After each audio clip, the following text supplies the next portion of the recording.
So, eto na nga mga sangkay, nakakatuwa 'to. Nakakatuwa 'tong eksena ngayon. Kasi itong si Rowena Guanzon, nakahanap po ng isang katapat, 'no, katapat na pumapalag sa kanya. Kung sino 'yan mga sangkay, pag-usapan po natin. Anyway, bago tayo tuloy-tuloy sa ating pag-uusapan ngayon, sa mga hindi pa po diyan nakakapag-subscribe sa ating YouTube channel, tayo po ay road to 2 million subscribers na, 'no, dito sa YouTube. Kaya naman kung hindi ka pa po nakakapag-subscribe, makikita niyo po yung subscribe button sa baba ng video na 'to. I-click niyo lamang po yung subscribe, i-click ang bell at i-click niyo po yung all. Sa mga nanonood naman po sa Facebook, i-follow niyo po yung ating Facebook page. Okay, natatawa lang ako mga sangkay ngayon sa nangyayari. 3 days ago kasi, 'no, o ano, ilang araw, I don't know, 3 days ba or something, ilang ilang mga araw mga sangkay, na naobserbahan ko itong bakbakan ni Rowena Guanzon at nitong si Jesus Falsis, isa rin pong lawyer. Ngayon mga sangkay, hinamon. Itong si Guanzon kasi may mga sinasabi dito kay Jesus Falses. Marami po siyang sinasabi. Ito, basahin po natin. Dito nag-umpisa ang lahat, eh. Ngayon, itong si Falsis, hinamon niya po itong si Guanzon ng debate. 'Di ba mahilig po 'yan si Guanzon magyaya mga sangkay na, "O ano, debate na lang tayo. O ano, ganito na lang tayo, kung matapang ka." O 'di ba? Eh, ngayon may pumalag. Ngayon, ayon po sa report, hinamon ni Attorney Jesus Falsis si dating COMELEC Commissioner Rowena Guanzon sa isang pampublikong debate na ipapalabas sa Bilyonaryo News Channel. Uy, ang ganda pala nitong debate na 'to.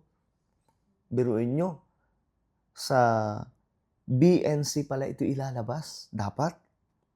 Pero anong nangyari mga sangkay, hindi pala ito yung debate mga sangkay na parang akala lang po natin, parang ginagawa ng ibang mga vlogger na, "O ano, debate tayo, pasok ka sa aking live." Hindi pala gano'n mga sangkay. So ito po ay formal debate doon po sa Bilyonaryo. Sumagot naman si Guanzon. Sabi niya dito, "Okey ako." Sinundan pa niya ito ng hirit na basta maligo ka muna ng 3 beses. Okey daw siya, basta maligo ka muna 3 beses. 'Di ba parang teka lang, akala ko ba papalag ka? Akala ko ba kasi binubully niya mga sangkay, may mga sinasabi po siya dito kay Falses na kumbaga nag-aano, nagda-downgrade po dito sa lawyer na ito. Ngayon, sabi po dito mga sangkay, pumalag naman si Falsis sa kanyang Facebook post nito at iminungkahi na maaari nilang itakda ang debate sa programang Abogado o Politico Talks ng BNC. Oh, ganda mga sangkay, 'no? May platform pa sana, eh. Sorry po madam. Sorry po Madam Perfume and most hygienic COMELEC commissioner ever, the Imeldific wannabe Miriam Defensor, second-rate trying hard copycat vlogger Rowena Guas. Sorry po, puro hanggang ad hominems and non-sequitur lang po kayo. But sabi niyo yan, okay ka sa debate. 'Di ba mga sangkay, sinabi naman po talaga ni ni Rowena Guanzon na okay siya sa debate. Pero ba't parang umaatras siya ngayon dito sa lawyer na ito? Pinapili pa ni Falsis si Guanzon sa mga posibleng petsa. Eto na, may date pa.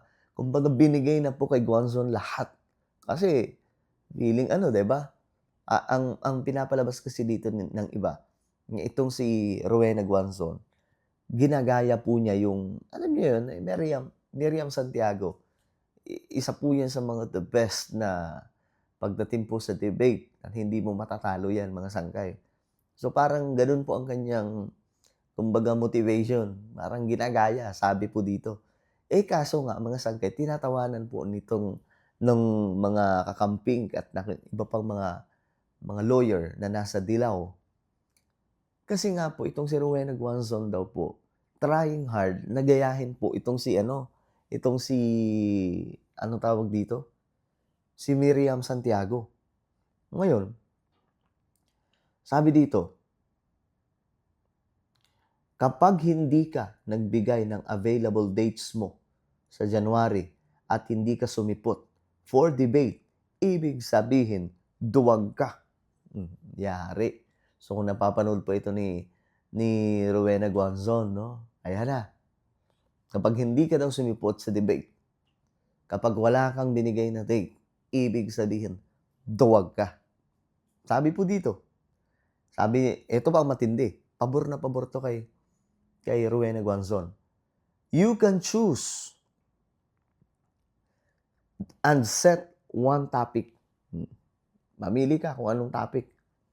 I will choose and set one topic. Why Sara Duterte is not president material? And then BNC can set one topic. Sabay hirit. Game pag umatras ka, duwag ka. Yan po yung hamon mga sangkay sa kanya. Pag umatras ka, edi duwag itong si Rowena Guanzon. So, dito mga sangkay, magkakaalaman. Ngayon, ang daming kumakalat na mga memes at mga kung ano-ano pang information. Ito, mga sangkay, tingnan po natin. Ayan, ito. May mga nagpo-post. Ang tawag na tuloy ngayon kay Rowena Guanzon, duwag zone. Ayan po mga sangkay, oh. Ang tawag na sa kanya, duwag zone in uno. Duwag zone in omnibus. Duwag sa debate. Duwag sa bakla. Di ba mga sangkay? Takot. Wala. Kung totoong matapang si Rowena Guanzon, di mo palagyan niya. Di ba? Kasi pag nanalo siya dyan, edi ang dami niyang tagahanga. Pero pag natalo siya, edi mapapahiya siya dito. Yun lang naman yun lang yung hamon sa kanya, eh. 'Di ba? May mga nagkokomento nga ng mga vlogger dito, katulad po nila Coach Jarrett. Ito, hanapin natin. Meron kasing komento dito mga sangkay kay Guanzon na kumbaga pinagtatawanan nila itong si Guanzon kasi duwag daw, ayaw humarap sa debate. Kasi 'di ba, sinasabi, ang galing-galing. Pero bakit parang pagdating sa debate dito kay Falces, parang natatakot siya, eh.